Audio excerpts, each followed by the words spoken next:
After seeing the disaster of high-speed rail in the UK, I wanted to do something just for fun. That thing was to recreate high-speed rail all over the UK.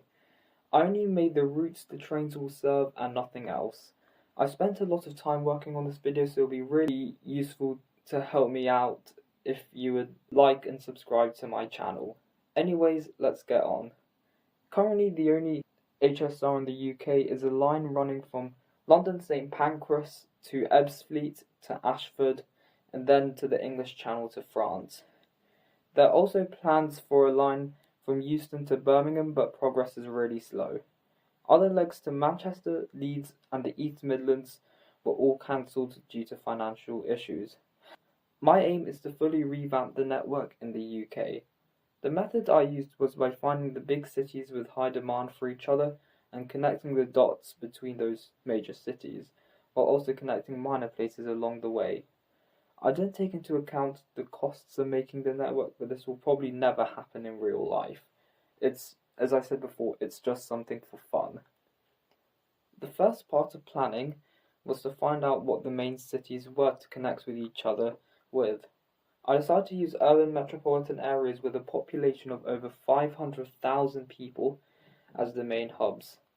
Cities and towns without enough inhabitants nor demand don't need a high-speed connection, and regular railway is good enough for them. The exceptions were Edinburgh, the capital of Scotland, Cardiff, the capital of Wales, and Oxford and Cambridge, two major university towns with major science, technology and innovation industries. For conurbations, I decided to use the most important city of the area as the hub. So the West Midlands has Birmingham, Tyneside has Newcastle, and South Hampshire has Southampton. London and Manchester have 3 and 2 hub stations respectively due to the population of the area and for ease of route networking, although London Stratford is not a major hub in this hypothetical redesign. I also used major airports in the UK in the network, as having fast connections to major cities nearby is very useful. I included London Heathrow, Gatwick, Stansted and Luton, and the major airports in Birmingham, Manchester, Glasgow and Edinburgh. The second and easiest phase of planning was connecting the dots together and including minor stations along the way. I included minor stations because not only does the current network have minor stops in Ebbsfleet and Ashford, but this is also the same in other continental European networks and the Japanese Shinkansen lines. Speaking about Japanese railways, the current network of the Tokyo Metro was designed upon a network of slime molds. The idea was that the mold would try to connect to each other and make pathways as efficient as possible. Pathways laid the way for the current design for the Tokyo Metro. I'm doing the same thing, but I'm too broke to buy mold and do this myself, so I had to use a limited number of brain cells I have to connect everything.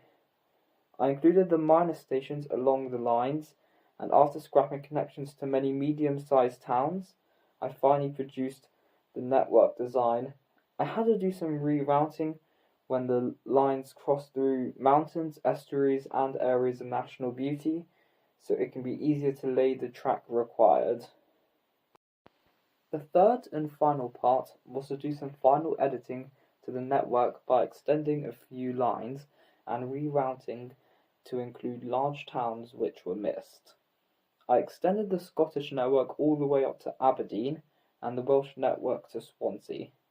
I designed a small extension from Southampton to Poole and edited the network in the east to include Hull. I made a route between Southampton and Gatwick Airport because there weren't any major connections from Gatwick to places other than London. This route crosses over Portsmouth and Brighton. I also extended a line in East Anglia all the way to Norwich, primarily to include Felixstowe, the UK's biggest cargo port. All of the towns mentioned and all airports connected have the only stations which aren't hubs, yet trains will start or finish at those stations. This is how I routed Greater Manchester for both stations.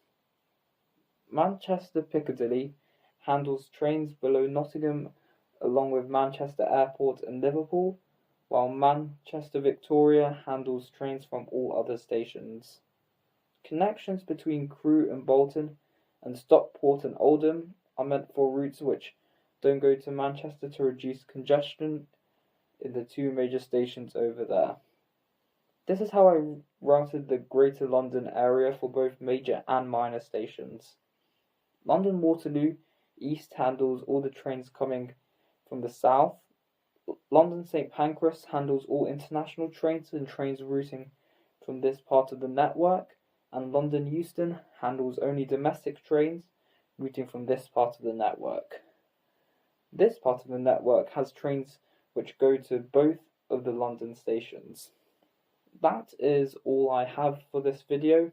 Thanks for staying till the end. I asked you to like and subscribe at the beginning of the video, so I'm not going to ask that here. The video is over, you can leave now.